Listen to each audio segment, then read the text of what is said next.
Welcome to the School of Love, the place where miracles are normal.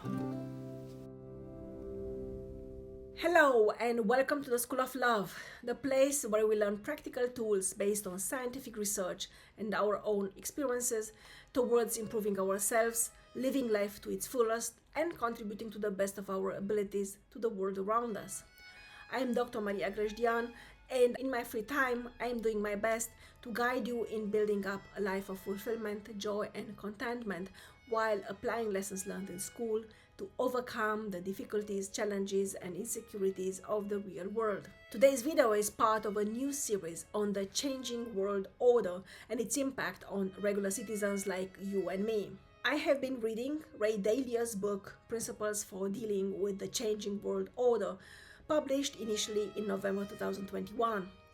It made me ponder on what it means for regular citizens like you and me that the entire world is undergoing dramatic changes which we cannot influence at all, but which are crucially impacting our own lives and the future. In today's video on the changing world order and its impact on regular citizens like you and me, I share my thoughts on love and the manner in which the concept and phenomenon of love is changing itself under the pressure on individuals to continuously challenge and reinvent themselves. Enormously long life expectancies, unimaginable less than 4 or 5 decades ago, bring with them particular questions and preoccupations which have a huge influence on love. So what precisely is happening and what can we as individuals and as a collective do about it? This video explores this question on a personal level. How does the concept of love and the phenomenon of love change when the entire world is changing around us? And the change will not stop anytime soon. So my impression is that more and more love as a concept will turn towards self-love. And self-love, the way I see it, goes back to what Erich Fromm, the famous psychiatrist, defined and described in his seminal work called The Art of Loving. I think it was published in 1956. And in The Art of Loving, Erich Fromm described self-love as a foundation of any potential interaction with other humans. And self-love refers not to narcissism, of course, I wouldn't promote something like that, narcissism or selfishness or self-centeredness. It refers to this ability to take care of oneself so that one can take care of others. This is again not a new concept. It goes back to the Bible, in which one of the basic principles of Christianity is love your neighbor as you love yourself. And as it happens with many of these precepts, we focus on the first part, love your neighbor, and forget the second part, as you love yourself. But actually it is the second part which is the defining element in the entire sentence. You cannot love your neighbor if you do not love yourself. And we start to learn the consequences of trying to be a member of an over-individual structure without actually thinking of oneself as worthy of love. And what this happens is when we give to others in the name of love, right? Because love is giving, right? Is not asking for anything and giving without expecting anything in return, just giving. What happens, and we know this nowadays, what happens is that giving without expecting anything in return is not possible. There is always some sort of expectation. Even mothers, when they nurture their children, their babies and their children, there is this instinct. But it's not only the instinct. It makes us feel good, take care of our babies. And we do it because we feel good about it. It's oxytocin, of course, in our blood. But we take care of them because we feel good. If we didn't feel good and nature took care of that, we wouldn't take care of that. So the expectation of feeling good is being rewarded, and we take care of the children. So if you don't believe me, just watch people who have to do things for others without a reward. What happens is that resentment is building up.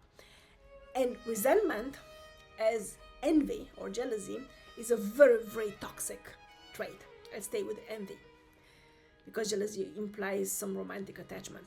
So resentment and envy, they are very toxic emotions. And we would push them, both of them, down immediately as we feel them. Envy is toxic because when you feel envy towards someone, this is a statement and recognition that that person is superior, has something we want and we don't have, or probably we cannot have, and that's envy. It's very toxic. And all of us, we feel it, we are humans, and we push it down immediately. So Robert Greene has an absolutely fabulous chapter on envy in his seminal work, The Laws of Human Nature. And he also explains that the best way to deal with envy is to acknowledge it, to sit with it, and then to turn it into admiration, into a catalyst for change within yourself. This is, of course, easier said than done, but this is the only solution. So back to resentment, which results from giving out of love to someone else without apparently expecting anything in return. We feel guilty when we feel resentment, but resentment is there, so we push it down. The problem is we can't push emotions down just as much. At some point they will come up, they will explode, and usually this happens in the least appropriate moments and with the least appropriate persons. The only reason for that is that this concept of unconditional love and unconditional giving in the name of love and unconditional sacrifice and self-sacrifice in the name of love is a very toxic one. And while it is marketed as one of the highest virtues of human nature, to give without expecting anything in return, actually it's very toxic, and it is absolutely unsustainable long term. The best way to deal with love, the best way to deal with caring for others, is to take care of oneself first, what I call the airplane principle. Remember, when you start a flight, the flight attendant presents this emergency measures in case of depressurization, and they will always tell you, put your oxygen mask first before you help those around you. And this is the same with love, and more people will discover that in order to be able to love those around them, to be a loving citizen, a loving, healthy citizen, they will have to turn inwards and learn to love themselves.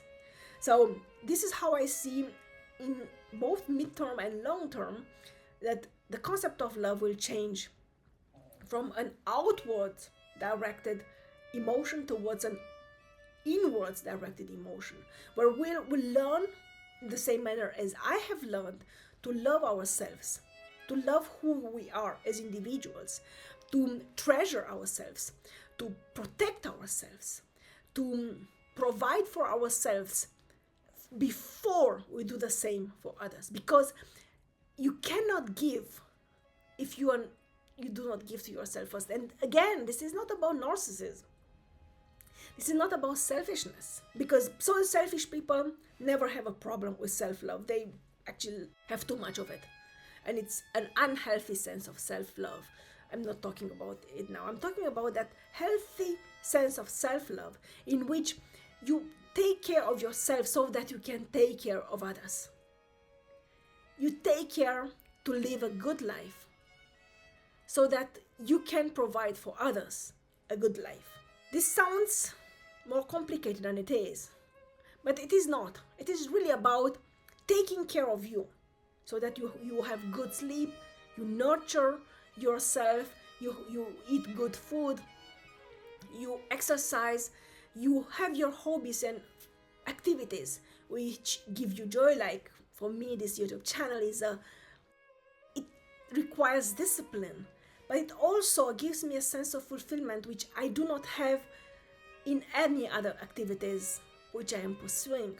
So in time, I would say that love will turn more and more into self-love as a means to cope with oneself so that one can cope with the world. Thank you very much and for listening to me. I hope I deliver some insights, some interesting insights into the mechanisms of the world. Thank you very much for joining me, for listening to me, and I'm looking forward to welcoming you very soon again. Love and peace to you all.